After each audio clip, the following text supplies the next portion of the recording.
Your first thoughts? I mean, wasn't a great round of footy, let's be honest. In fact, it was a poor round of football. A poor round of footy. When you look at the results, I love a close game, and we didn't really have a close game other than the one on Sunday, which was the game of the round, and that was Sydney getting it done against Fremantle. We'll get to that shortly, but it was Western Bulldogs win easily, Collingwood win easily, the Giants, Gold Coast, Geelong, Brisbane, Hawthorn, and in the end, Adelaide, despite a reasonable fight from Melbourne. It was a shocker. Yeah. When you're under the pump, you just need a bigger story. Right? You need someone else to do something that takes the front page.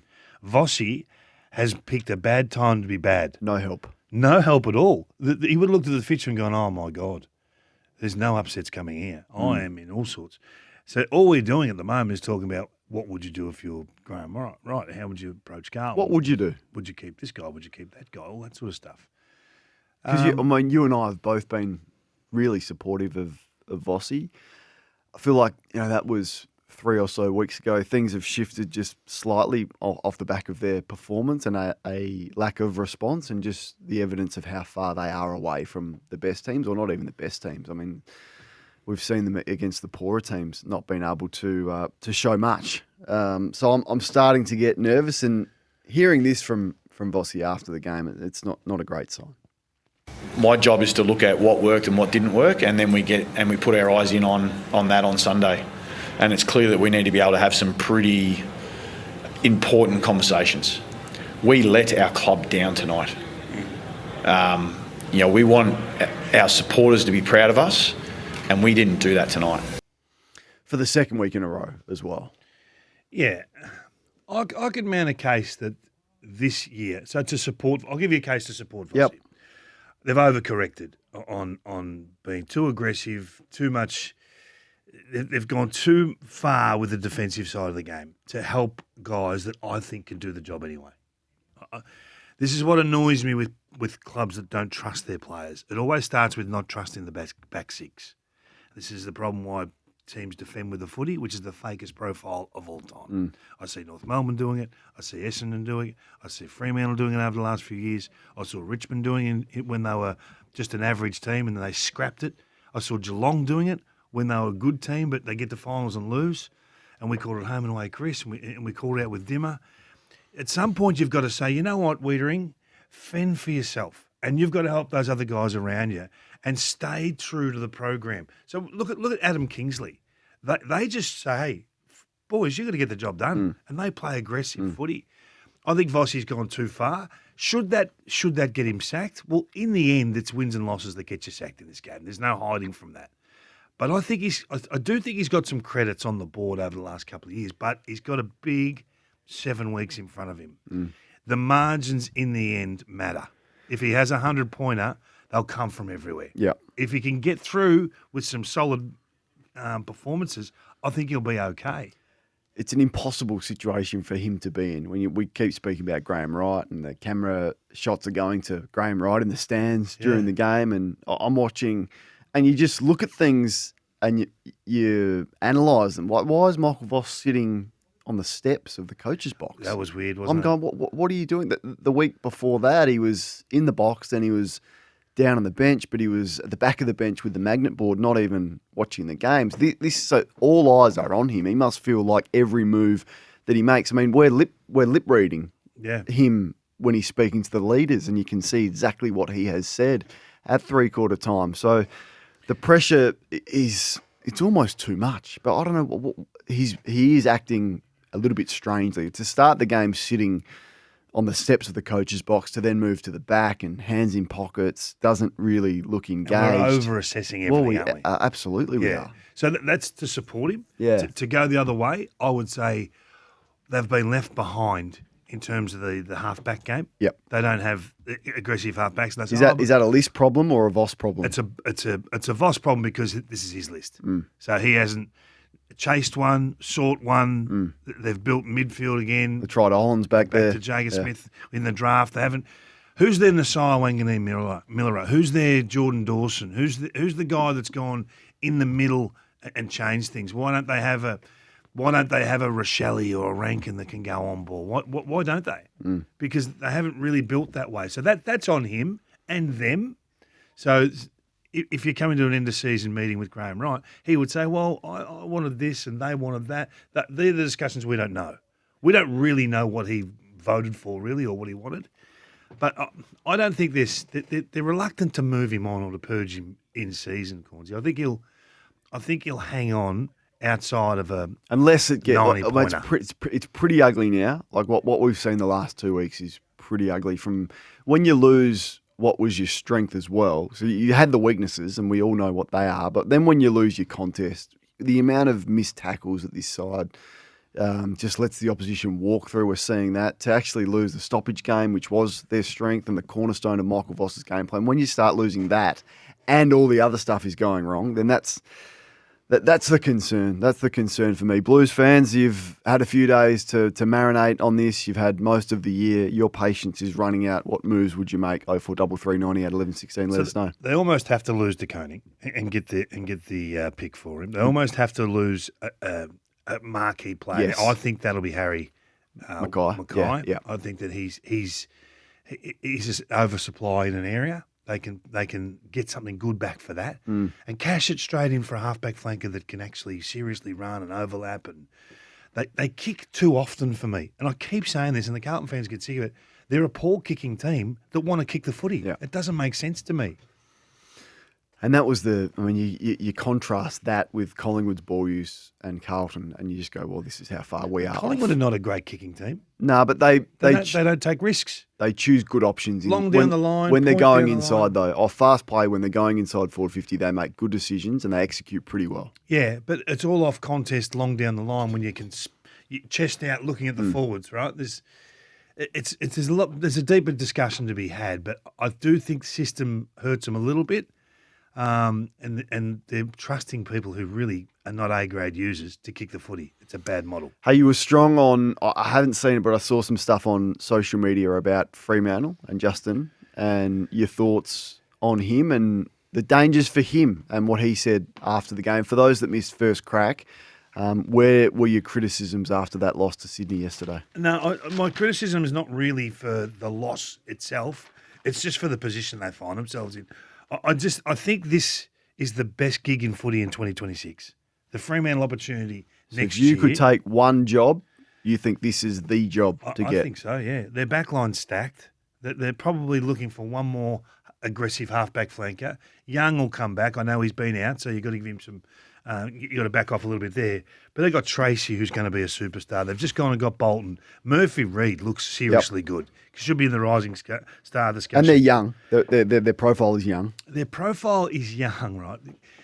So I've had this discussion with recruiters before. If you've played 140 games compared to 105 games, are you that much better a player? Don't you just hit a point where you're an experienced player?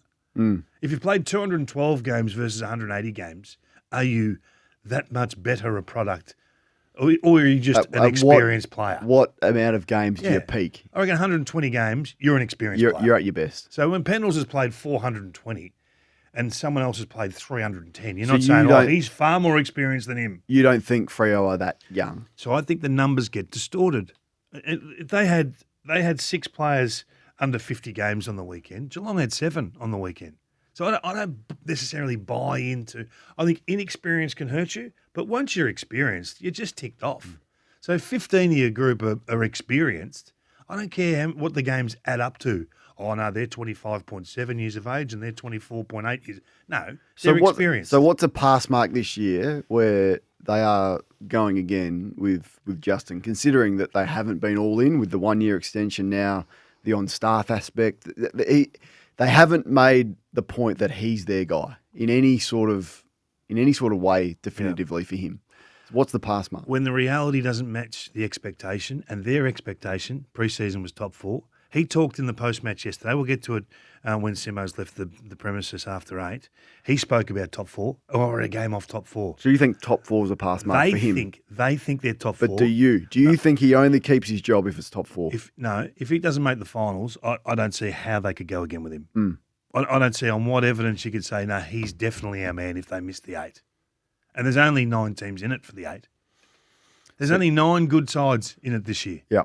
And they would be the 9th ranked of the 9. But it's going to be the benchmark to make it is going to be high as a result of that. Yeah, because it's there's going to 4 be teams. It's going to be 14. So that should be easier for them. They've had an extra home game this year. The Kangaroos sold their home game over there for them. Yeah, I'm not disagreeing with you here. Sounds like No, I'm not. I'm just playing devil's advocate. And so their run in at it, and you've done a little cheat sheet here. So Hawthorn this week is big. Then that's at home. Then it's Collingwood away. They beat the Eagles. They beat Carlton. They should beat Port Adelaide, even though that's at Adelaide Oval. Then Brisbane and the Dogs. How many games have you got them winning? You think it's 13? I think they got 13 in them. Can they get to 15? Can they get to 14? And if they win 14, they're in the race, right? But this is in the race again, right? This is not really so. Of the bottom 9 teams, they've played them 10 times, which is more than any other team in the comp, right? So they shouldn't be ninth. Is my point. Can you talk to me how you can invest so heavily, and we've disagreed on this, on 2 rucks, go up against Brodie Grundy and lose stoppage 9-2. Grundy has 12 clearances, 12 score involvements, almost doubles both of the ruckmen put together. And I know Jackson kicked a couple of goals and looked a threat when he went forward. How can that happen? Well, he fleeced one of them. He didn't fleece both of them. He fleeced one. It was the same as the previous week. But if you fleece one of them, get the other one in. Yeah, Jackson's the one that they fleeced. So Jackson that doesn't do 50-50. He does less than 50-50. I reckon he fleeced Darcy a fair amount of times as well. Yes, no.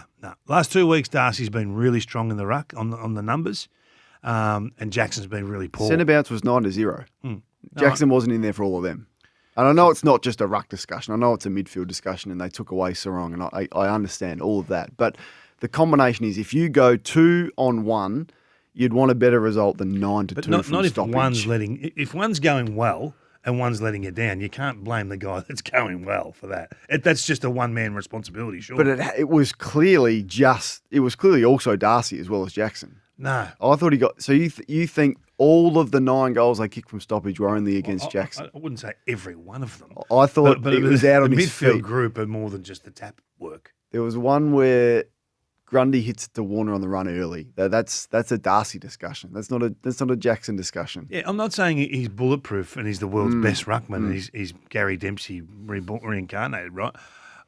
I'm just saying that if you're looking at the 2 of them, look at them as individual products. Yeah, I see Geelong spending $250,000 on Reece Stanley, and just going with him year after year after year after year. And that means you've got an extra 1.4 to spend on other areas of your game. Yeah. And I see the investment in this. I'm telling you, I want a better return than that. But yeah, okay. I understand you've been strong on this. They haven't missed another player because of the cash. They haven't. They could have. They've got Bolton. They got what they wanted. The opportunity to get rid of Darcy a season or 2 ago for a couple of first-round picks. You save the salary cap. But Darcy's the one, the ruckman. You like Darcy. Hang on. Darcy's the ruckman that's performing. But that's not what the numbers say. The numbers would say when Jackson plays on his own. Give me your numbers. He's in. Well, Hoyney's giving you the numbers. When Jackson plays on his own, he's a far superior player than when he plays with Darcy on the side. Grundy That's a versus fact. Jackson yesterday. Clearances to Sydney, 16. Clearances to Fremantle, 4. 16, but 4. what's the result of that? You can't. They didn't score. They only kicked 2 goals from stoppage for the game. The whole game. Freo. But you the can't, whole of the game. But you can't blame. Hang on. You're going too far. Just because you win a clearance doesn't mean you assess it on the next 6 phases of that No, but play. it's pretty important. I think you're being a little bit. You're being a bit clever with your words. I here. don't think. If you want to look at a midfield group, you're talking about them winning clearance. You can't talk about them scoring from that I think clearance. it's the quality of the clearance is important. Yeah, but there's a lot goes into it, You can mate. kick it off the ground and win a clearance, and then it goes straight to the opposition. They go back the other way. No, It's the quality of clearance. If it's clean, if it's fast, if it's out the front, and you score from it, much better than just hacking it off the ground or up in the air and straight back to the opposition. Yeah, but teams win 40 clearances a game or 45 clearances a game and don't score 40 You're times. happy with the performance of the dual rucks yesterday? I'm saying, even though it was 9-2. under your system, they would have Jackson in the ruck and they would have got smashed even more. Darcy wouldn't have played under your model. No, I think Darcy wouldn't have played, would he? Jackson. No, No, I would have gone Jackson. 16-4. I would have gone Jackson head to head, and I wouldn't have subbed out Voss because that means they're too tall. Because Jackson is playing forward. Stay with the topic. Yeah. Don't worry about Voss. Voss It couldn't have been any worse. 16-4 would have become 32-8. It couldn't have been any worse. That's worse from a scoreboard point of view than 9-2 with both of them, and then you sub out Voss, so you lose his performance. Jackson is more in his shell because he knows he's not the guy when he has been when Darcy's not there, and his Voss is an performance error. has been. They should have subbed out Amos, who's either. going awfully. They're too tall. When you've got Jackson forward, that's another problem that created by having the two rucks. Anyway, back to the point. Well, he did kick 2 goals. Dockers don't play finals. That's the pass mark. You're making a change. If they're the 9th ranked of the 9 good teams in the comp, I couldn't possibly roll on with him next year. Could you?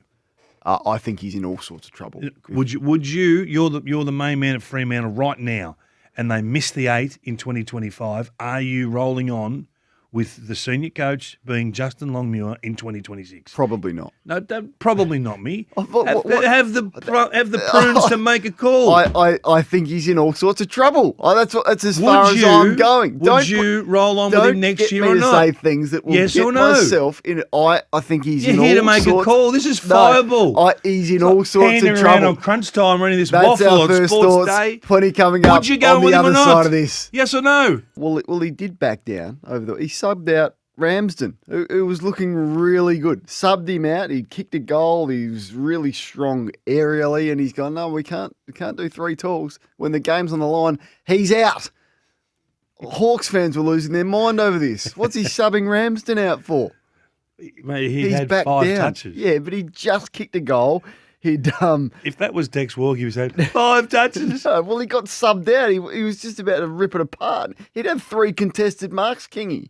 3 contested marks. He'd just kicked a goal. Game's on the line. Yeah. And old mate, the genius, who we'll speak to this week, hopefully, has backed down and subbed him out. He's a baller, Mitch. You'll be listening. Yeah. What's going on? Look, 3 I'm talls, not no going to good. question the genius in game. Why would you do that? Well, I am. What did you think of Hawthorn without Weddle? Well, I thought it was the best game for Barris and Battle that I've seen. Yeah. Yeah. And, I mean, Sicily's not at his best, but back in, I think they can cut. I mean, he's a huge blow, Weddle, because he's the flair, he's the X factor, he's the run and carry, he's the line breaker, and he's the versatility. But if they are going to cover him with Barris and Battle and now Sicily back in, it looks pretty good. Yeah. I just think they. Look, I'm just going to track it. I'm just going to watch it. I just think he's their biggest of outs, and people come at me. He's huge, Come at me because they say, "Oh no, he might be winning the best and fairest, not him," which is all fine. And the Hawthorn supporters, credit to you, you watch them close to them. We're skimming 18 clubs, but they just didn't seem to have that same power on turnover than when Weddle's there. So how do they adjust to that? How do they cope with that? Is it just Sicily, or do they need to do something else to have that spark player out of the back line?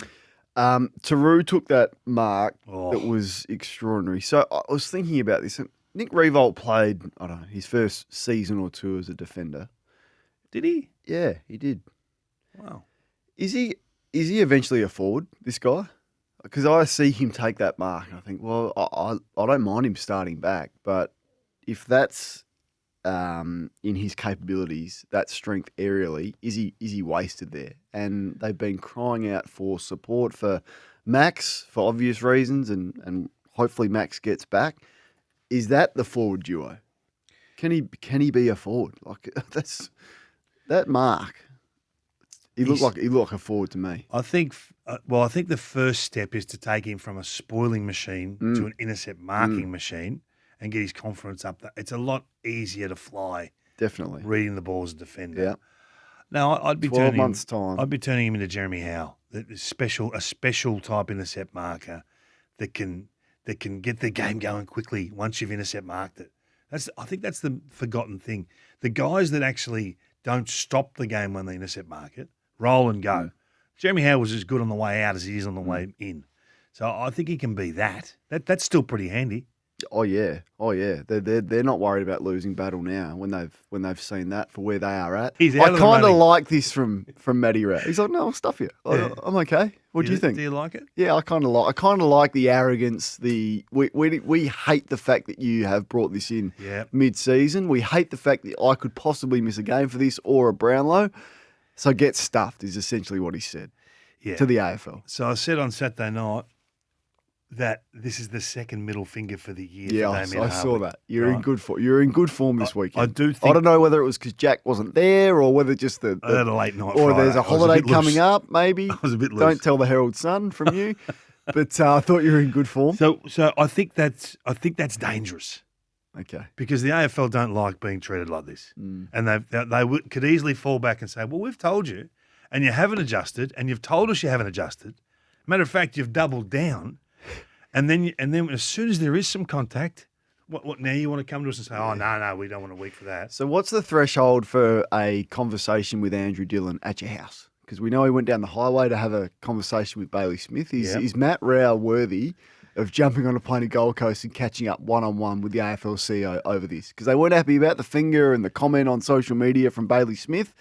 Is this sit-down one-on-one worthy? Is Rowell in that superstar category or not? I think go to Dimmer's house. I think go to Dimmer's house, and if Rowell wants to come over for a coffee or eat some grass with you or something, he can come over, right? Dimmer's house with an extended invitation to Rowell. I think that's the way that Do you think Dill should be playing this. this is a smart play from Dimmer?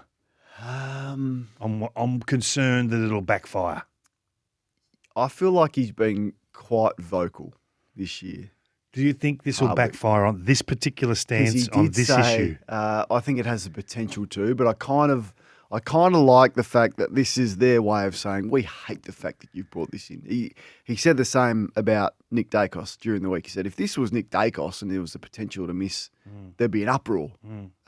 So he's trying to make some noise But around it. would Craig McRae grab Nick Dacos and say, mate, look, I know they've changed the rules here. Goalposts have moved. I don't want you missing the game. I'd hate to see you lose a Brownlow because you're under the umpires. Let's make some adjustments. Would that happen? Probably. So Damien's taking a course which is risky. So you think he's worded Rowell up? I think he and said to said- Rowell, you just keep playing, mate, and if something happens, well, we'll worry about it then, right? But something is going to happen. How many rounds before Rowell runs into the umpire do you think? And the deeper it gets, the more dangerous it gets. We spoke to Andrew about this on Friday though. I think the chances of them suspending a player for this is next to zero. It would just be He to didn't say next to zero. I think it would be. That's me saying that. Oh, you're back to yours. If it is round 24 Yeah. and Gold Coast are playing Essendon in that last game and Rowell cops and the risk of him missing a final for this next to zero, that the tribunal would suspend him. I would have said next to zero last week. Now, Once Damien's given the metaphorical middle finger, I think the chances have gone from 0 to 30%. all right. Hey, there's some players that's really hurt when you lose them in terms of not just their on-field performance, but what they mean to the footy club. I think Sam Powell-Pepper is that. Oh, I was sad when Because whilst he's a very good footballer, he means more to the group than just football. And when he's in the side, they're probably a 2 to 3 goal better side. So he's out for the majority of next year. I've said a couple of times I'm extremely worried about Port Adelaide's chances next year under a new coach, and I think that just adds to the carnage. Really, no first round draft pick, haven't invested in the draft for 5 years. What do you mean you're worried about next year? I'm worried about next year. In what way? Well, I can't see them going up. Can't see them going up. Make the case for me. They didn't as have Marshall. They didn't have how they're going to Lukosius. get better. Marshall and Lukosius? Yeah, maybe. I don't know if Jack Lukosius is a needle mover for you, and Marshall hasn't been able to stay on the park. He's had the concussion stuff. Improvement from Hall and Francis. coming off the Achilles. Yeah, but everyone gets better, don't they? Can you see them competing against these 9? And there'll be some others that get better next year. Sydney are going to get better. And I think the loss of Powell-Pepper is huge. Now, great they kept Burgoyne and all of that, but it was a shattering one for Powell-Pepper, and I think for Josh Carr next year in his first season as coach of what that guy means. What if they got an Isaiah? Well, that would help. Oh, would it really? I think it's unlikely. But this is the from challenge, what I'm though, isn't it? reading, Unlikely. that he's going to leave. Okay. From what I'm reading, I think he's going to stay at the You Saints haven't for 2 spoken years. to anyone down at Albert? No, Okay. I haven't. Just checking. No. Because if you have, you can confide in us. Okay, of course. I always would. But I think he's going to stay at the Saints. And do you have another 40 on the weekend? That's 43. Pretty good numbers. Yeah, and they're using him in the middle, which is amazing. Here's Damien Hardwick speaking about Essendon's game style. In saying that, I thought Essendon were very good. They obviously went to work over the break, and they played a little bit differently as compared to they did. Normally they're low pressure, low contest. Today was high pressure, and they were going forward a lot more as compared to the backwards hand, backwards kicks. So I thought they looked a different side. So well done to them as well. Oh, whack. You think it's a whack? Whack. Just looked up the word patronising in the dictionary. Treat in a way that is apparently kind or helpful, but that betrays a feeling of superiority. That's exactly what that was. Low pressure, low contest, backwards, handball, backwards kick. But well done to them. But well done. Hey, credit where it's due. For the change? Oh, what about that? But isn't it real? Maybe, but I think there's been some extenuating circumstances that have led to that for the Bombers. Half their side's out, and they're a pretty young group. And I understand it's easy to play. He's not interested in all that, though, Damien. He's just interested in how they're going to play. Well, this is the scouting report. Yeah, they don't want to go direct to goal. They want to go lateral, backwards, sidewards. I think you factor Let's in. Scout that. I think you factor in with just a line in there. Understand all their key defenders are out. Understand they're probably playing that way because their A-grade talent. A lot of it is missing. They played like that when they were in, though. Did they? Their record was pretty good when they were in. They were in the 8. Their ball movement is before they injury carnage. Their ball movement is defend with the ball. But Dimmer hates those. Do you need the opposition coach highlighting that? No, I like it. You like it, do you? I like it. Oh, if you were Brad, you'd like you. If I was Brad, I'd hate it, but I like it because I think it's real. If teams are going to defend with the footy and just soak up time with possession, it gives our game not one highlight. I hate it. I hate that style of play. And there's a couple of teams. The Kangas do it a little bit, or a lot. Bombers do it a lot, and they made a change on the weekend. I just think it doesn't take you anywhere. We don't want to see that take over the game, do we? No, we don't. But that's the reality for some teams when they are missing a whole heap of their players. So I just. So what do you get out of it when you do that, though? Playing that way? Yeah, the keeping. Well, you protect the scoreboard a little bit. And what do you learn? What do you get? What do you get from your 120 minutes? Well, you can't. What do you learn if you get smacked by 10 goals every week because you are playing a brand that you can't? You find they don't. Well, you find you get what happened on the weekend. You get the first 3 quarters of pretty good footy from the Bombers, and you get May, who's a young player, getting a chance to rear up and take some marks. And you get the forward line Smalls knowing where the ball's going and getting to the crumbs. But it helped when Durham comes back in and Ridley comes back in. I mean, even those two players really, really help. You were speaking about Fremantle earlier on. Let's have a listen to Justin Longmuir speaking after that match. As you're listening, just see if you can identify where he thinks this team should be. To live in the moment. No, it wasn't as though we were going to go through the rest of the season and not lose. Probably hoping that, but it's a bit unrealistic. Loss was going to come. We will review it the same as what we reviewed our 6 wins. Get better. Try and beat Hawthorn next week. Yeah, we're on the same. I don't know. I haven't looked at the ladder since the game, but I'd imagine we're a game out of the 4 or equal with someone in the 4. Like it's. Yeah, we lost the game. We're not out of it. Keep fighting. Keep fighting. Yeah, and I agree with the sentiment of what he's saying. The job's right there in front of them. If they're good enough, they'll beat Hawthorn at home, and then they'll beat the Dogs on the road in the last game of the year, and they'll finish well inside the 8, not just limping into the 8, charging into the 8. So that's where I think they should be. I think he agrees with that. They did win 6 in a row. Full credit to them. And in those 6 wins, it wasn't just the easy beats. There was a Giants win in there as well, wasn't there? And a Gold Coast. And Gold Coast and Gold Coast and a Giants win. So yeah, let's just wait and see. But if you think you're a top 4 team, you've got to be at minimum a top 8 team. Just spoke about Port Adelaide previously. Let's have a listen to Kenny Hinkley post-match. I thought we showed tonight the glimpses that people who have been fairly critical of us during the year would see, with Lukosius back in the team, with a few things in our favour. Our last month of football, our last 5 games of football, bar the Sydney, who beat us pretty comfortably at home. I think we've actually showed that, unfortunately we're not in the 8 this year, but we're a side that going forward has got a bright future. I agree with that. There was some strong signs that they just couldn't handle the power in the end of Brisbane, which, let's be honest, they've got most teams in that fashion up there over the last few years. What was going on at halftime with Ken? What the hell was that? I didn't mind it.